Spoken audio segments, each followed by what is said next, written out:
Plenty of other topics, though, still hovering over the NFL. And one, the availability this weekend or next weekend or the weekend after that of Chiefs quarterback Patrick Mahomes. He did not play on Sunday night when the Chiefs lost to the Packers.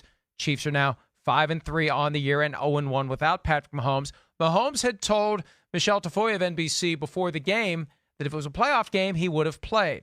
Andy Reid, the coach of the Chiefs, chimed in on this, and he says that basically it's going to come down to what the doctors say.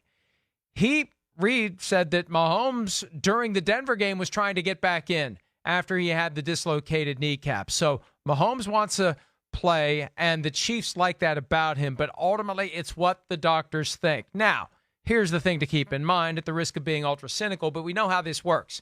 The doctors are paid by the team. They are hired by the team. And if the doctors want to continue to be hired by the team and work for the team, and it is a very lucrative assignment in the market where the doctors are, because if you are providing medical care to the local NFL team, the average person is going to assume that that must be a good doctor. So you use that to leverage a bigger practice, you make more money, and that's what capitalism's all about. So a key to that is retaining the relationship with the local NFL team, and one key to retaining the relationship is sometimes you got to tell them what they want to hear. So it's not laboratory settings. It's not determined in a vacuum. And sometimes the doctors, and I'm not saying this is what's going on here, we just have to recognize the bias. Sometimes the doctors are listening for those clues regarding what they think the patient or the person footing the bill wants to hear. And in a case like this, when the patient wants to play, you almost have to be careful you don't push back too hard if you're the doctors, because the team may ultimately say, well, if the guy can play, then just let him play. We're willing to take some risk if he's willing to take some risk. But that's ultimately the decision the Chiefs have to make.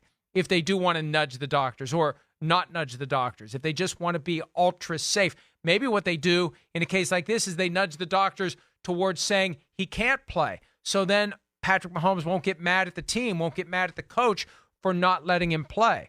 So, the pressure can go both ways. And in the old days, the pressure was always along the lines of pushing the player and the team to get the guy on the field because that's what the coach wanted. Now, in a case like this, who knows? Maybe the Chiefs are trying to tap the brakes a little bit on getting Mahomes back on the field because they understand the risk that they would be taking by putting their most important player on the field prematurely and potentially getting him injured. Hi, I'm Mike Tirico, and thanks for watching. Make sure to hit subscribe for the latest news and highlights from NBC Sports.